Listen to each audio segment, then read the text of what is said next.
nombre del Padre, y del Hijo, y del Espíritu Santo. El Señor esté con vosotros.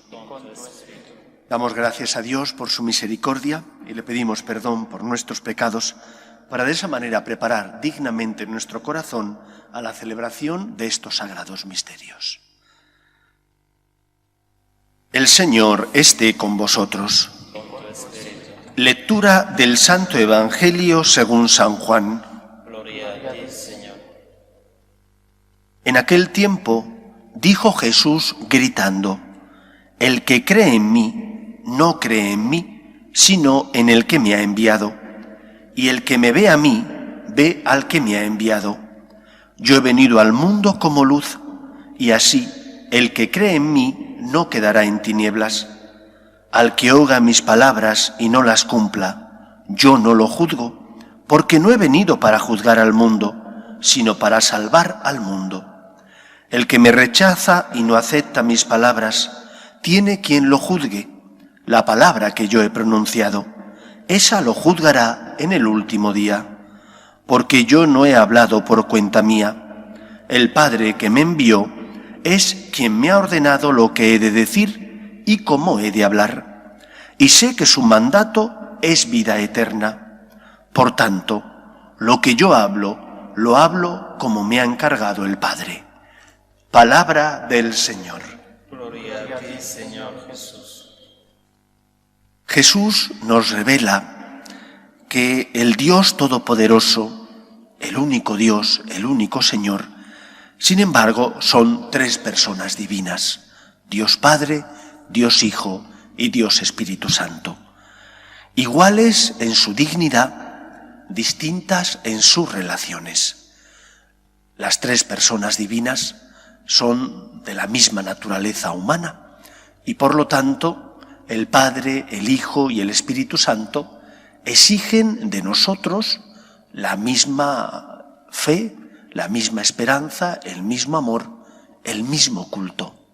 Lo que decimos de Dios Padre en cuanto a que es el Señor, el Dios Todopoderoso, también lo decimos del Dios Hijo y del Dios Espíritu Santo.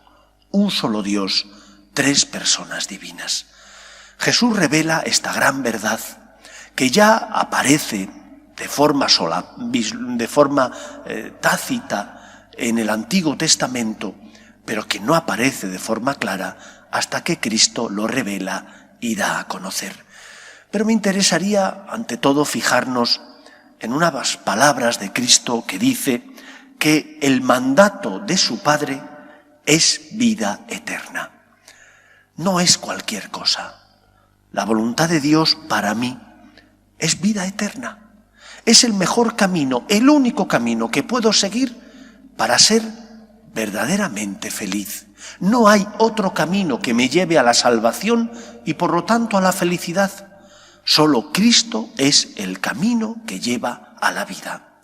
Y por lo tanto la voluntad de Dios debería ser para mí acogida como eso, como el camino que me lleva a la salvación y que me libera, que me hace ser verdaderamente feliz, verdaderamente persona. Por eso creo que es importante recordar ese Evangelio que Jesús dijo a sus discípulos: el que escucha estas palabras mías, dice él, y las pone en práctica, se parece a aquel hombre inteligente que edificó su casa sobre roca. Cayó la lluvia, soplaron los vientos, rompieron contra la casa, pero no se hundió porque estaba cimentada sobre roca. Todos nosotros decimos que tenemos fe. Decimos que somos cristianos porque seguimos a Jesús. Pero ¿cómo acogemos la voluntad de Dios? ¿Cómo acogemos la palabra de Dios en nuestra vida?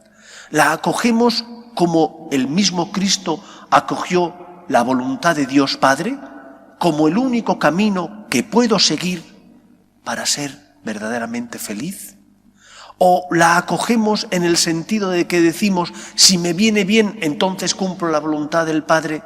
Si me parece difícil, porque son palabras duras, porque exigen sacrificio, esfuerzo, negación a uno mismo, o porque no entiendo, y como no entiendo y no comprendo lo que el Señor me pide, entonces me rebelo contra Él.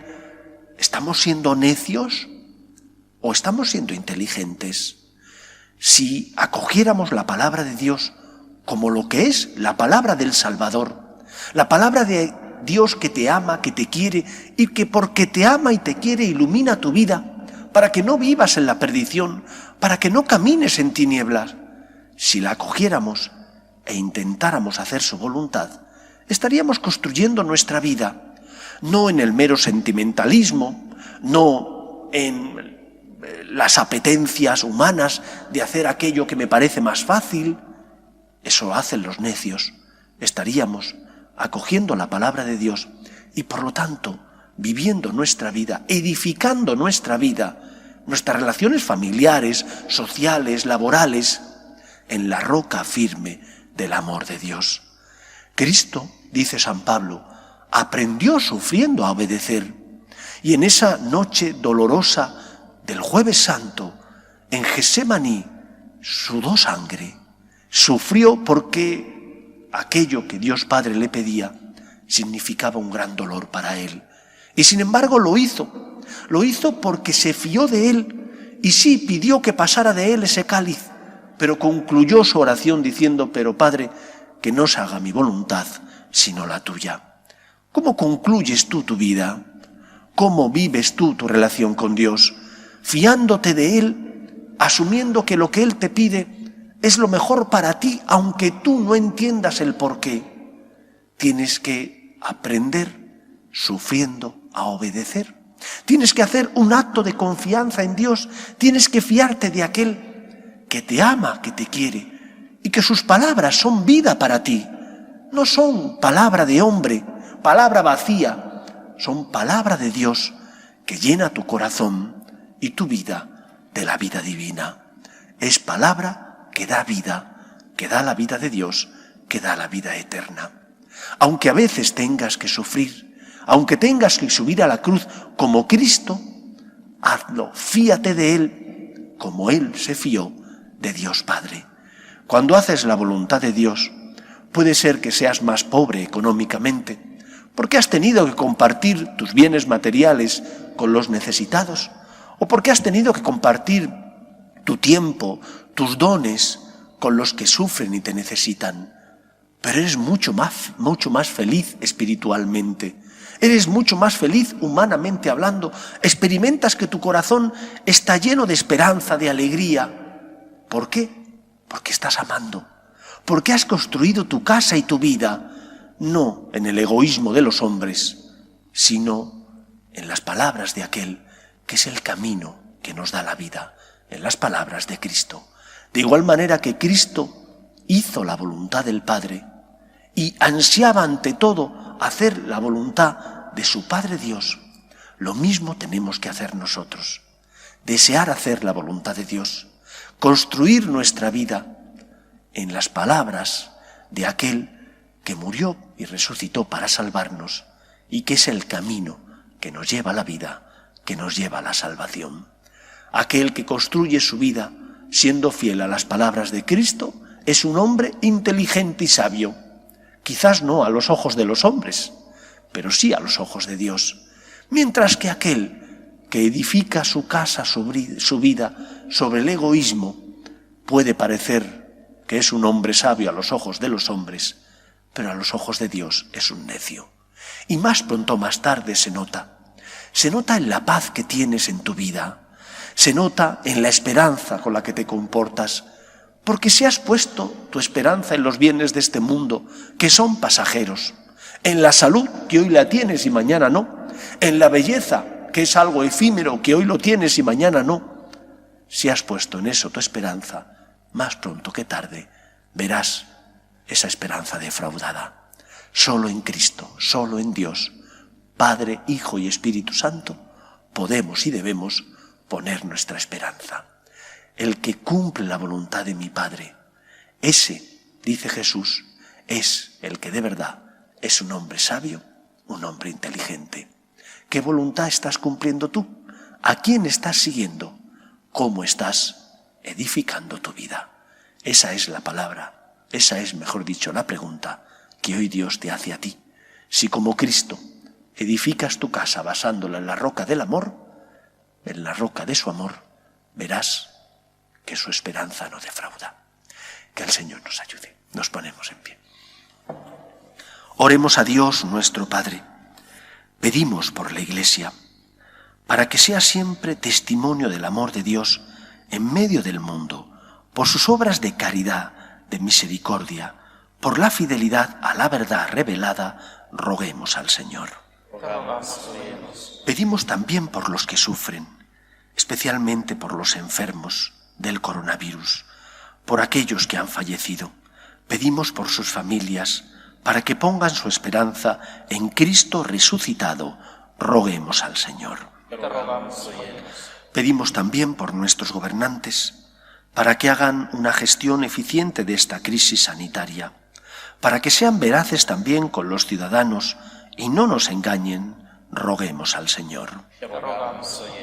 Pedimos por los que no tienen fe y ante las cruces inevitables de la vida desesperan, para que encuentren la luz de la verdad en nuestra forma de vivir, en nuestra manera de comportarnos, roguemos al Señor. Pedimos también por aquellos que nos han pedido oraciones, roguemos al Señor. Escucha, Padre, las súplicas de tus hijos, que nos dirigimos a ti confiando en tu amor. Te lo pedimos por Jesucristo nuestro Señor. Esté con vosotros y la bendición de Dios Todopoderoso, Padre, Hijo y Espíritu Santo, descienda sobre vosotros. Podéis ir en paz. Demos gracias a Dios. Regina Celi, letare, alleluia, quia quemeruisti portare, alleluia, resurrexi, sicut dixi, alleluia, ora pro